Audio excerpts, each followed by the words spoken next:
Alors bienvenue pour ce nouveau récap. On est mi-juin, donc je me suis dit que c'était peut-être le moment de faire un bilan de la bataille contre la réforme des retraites.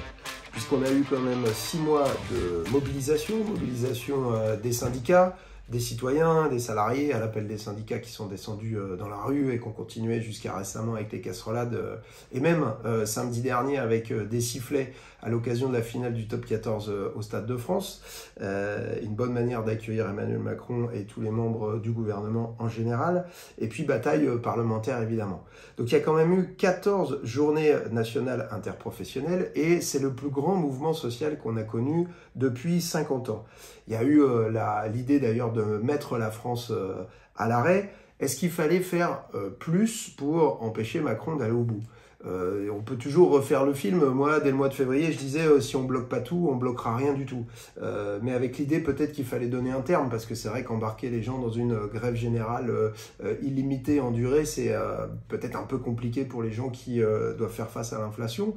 Peut-être qu'on aurait dû essayer de dire on fait une semaine, on fait 15 jours, on fait un ultimatum et puis on regarde comment on continue. Bref, on peut toujours refaire le match de 10 000 façons. En vérité, il y a quand même eu des millions de personnes dans la rue, et ce qui est scandaleux, c'est l'obstination de Macron, parce qu'en fait, ce qui a été fait aurait dû suffire à le faire reculer. Il y a une vraie responsabilité de sa part et de tous ces affidés qui l'ont aidé à l'Assemblée nationale, par exemple, et puis au sein du gouvernement. Si on refait rapidement, comme eux, les poubelles de la 5e République, on a eu l'utilisation du PLFSSR, projet de loi de financement de la sécurité sociale rectificatif, qui est un scandale d'ailleurs d'être passé par là pour une réforme des retraites, qui a permis au gouvernement de passer par l'article 47.1 qui limitait la durée de l'examen à 50 jours au total entre les allers-retours entre l'Assemblée nationale et le Sénat. Donc de toute façon, avec un texte de 22 articles, on savait dès le début qu'on n'aurait jamais le temps de l'examiner jusqu'au bout. Donc les macronistes qui aujourd'hui nous disent « mais c'est vous qui avez refusé le débat, vous avez empêché d'aller au bout de l'examen du texte », de toute façon avec le choix qu'ils avaient fait, on savait dès le début qu'on ne pourrait pas examiner sérieusement ce texte qui quand même proposait de voler 2 ans de vie à la retraite aux Français. Ça leur a permis d'ailleurs, comme c'était un texte budgétaire, d'utiliser un nouveau 49.3 au bout de seulement 9 jours de débat, alors que je rappelle qu'on en avait 50 au total. Bon. Et seulement 2 articles ont été examinés sur les 22 que contenait le texte. D'ailleurs, on s'est arrêté sur le fameux index senior, dont pendant 2 jours, nous on a dit votre article, de toute façon, il va être retoqué par le Conseil constitutionnel parce qu'il n'a rien à faire dans un texte budgétaire, ce qui n'a pas manqué. Après le passage à l'Assemblée, il est donc passé au Sénat, et là c'est le vote bloqué qui a été utilisé, ce qui fait que à la fin le Sénat a quand même voté sur le texte, mais toujours pas l'Assemblée nationale. Passage au Conseil constitutionnel, qui valide l'essentiel, mais qui retoque quand même 6 articles sur 22, des articles qui avaient été vendus par la Macronie comme des compensations, parce qu'ils avaient à cœur, évidemment, de faire une réforme équilibrée, conscient que c'était pas très juste, finalement, de voler les 2 meilleures années de retraite à l'ensemble des salariés de ce pays. Donc à la fin, le texte promulgué par le président de la République, c'est pas le texte qui a été discuté par le Parlement, puisque 6 articles sur 22 ont été retoqués. Donc, où est l'équilibre?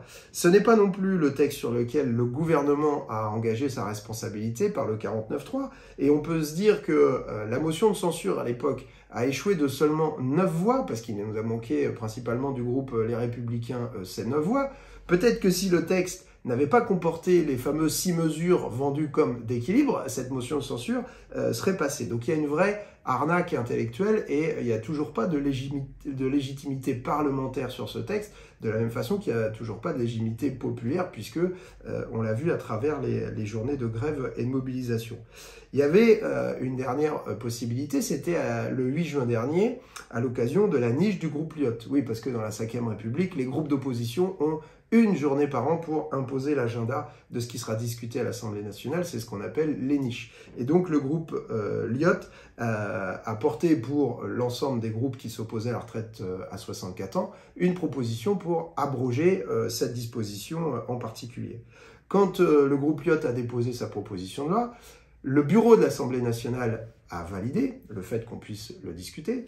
Puis Éric Coquerel, président de la Commission des finances, a validé le fait qu'on puisse discuter de cette proposition de loi. Et Yaël Braun-Pivet, la présidente de l'Assemblée nationale, est passée par-dessus en activant l'article 40 qui dit qu'une proposition de loi portée par un groupe de l'opposition, par des députés en général, ne peut pas entraîner de charges supplémentaires pour l'État. Bon, il faut bien comprendre qu'en fait, si on fait ça de manière systématique, en fait, il n'y a jamais de proposition de loi des députés qui sont étudiées. Et il n'y aura que les projets de loi du gouvernement qui, eux, peuvent comporter des dépenses qui peuvent être étudiées. Donc c'est en fait l'existence même de l'Assemblée nationale qui est remise en cause à travers cette disposition, encore une disposition antidémocratique de la Ve République. Ce qu'a fait Yaël Braun-Pivet ce jour-là, c'est juste du jamais vu, et c'est juste d'imposer la volonté du président de la République sur celle de l'Assemblée nationale. En fait, on a vécu une séquence qui est complètement démente,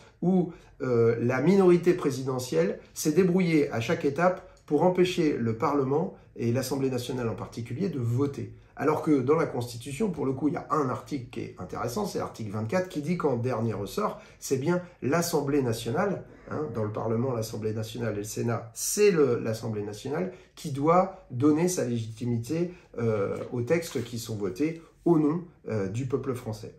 Le bilan de la séquence, c'est donc qu'on a un recul social énorme avec ces 2 ans de vie à la retraite volés aux Français pour leur imposer les 2 années de travail forcément les plus difficiles puisque c'est les 2 dernières et qu'on commence à être un petit peu sur les rotules. Mais on nous a expliqué pendant 6 mois que c'était pour notre bien, c'est pour le bien des Français. Et en fait, ce qu'on vous explique, c'est que vous n'avez rien compris, quoi, et qu'on fait les choses pour votre bien, et donc il vaut mieux pas vous demander votre avis, ni l'avis des syndicats, ni l'avis de la représentation nationale.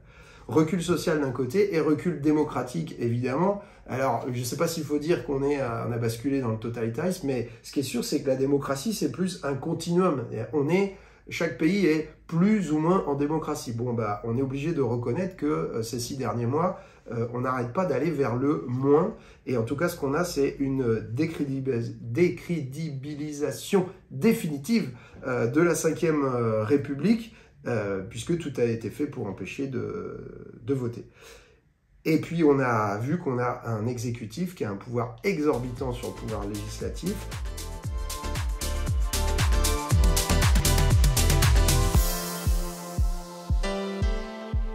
Donc qu'est-ce qu'on doit faire maintenant ? Premièrement, continuer de lutter contre la retraite à 64 ans et pour le retour à la retraite à 60 ans. C'est d'ailleurs le serment que nous avons fait avec les 4 groupes de la NUPES, insoumis, socialistes, écologistes et communistes à l'Assemblée nationale. Si, évidemment, on prenait le pouvoir en 2027, mais sans attendre 2027, puisqu'on a ces fameuses niches parlementaires une fois par an, eh bien, on remettra l'ouvrage sur le métier pour abolir la retraite à 64 ans et revenir à 60.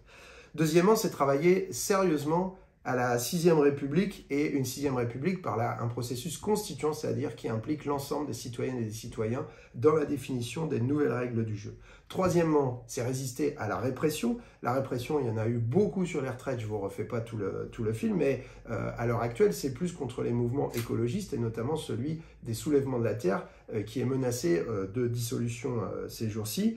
Quatrièmement, c'est combattre le Rassemblement national en rappelant que sur les retraites, ils n'ont servi à rien, ils n'étaient pas présents dans les manifs parce qu'ils considéraient que ce n'était pas leur place, que ce n'est pas dans la rue que ça se passe, mais ils n'ont rien fait non plus à l'Assemblée nationale. Sur les loyers, ils ont voté main dans la main avec la Macronie il y a 15 jours pour l'augmentation de 3,5% des loyers, et la semaine dernière, contre une modeste régulation de l'installation des médecins libéraux qui permettrait de lutter un petit peu contre les déserts médicaux. Donc rien à attendre du Rassemblement national.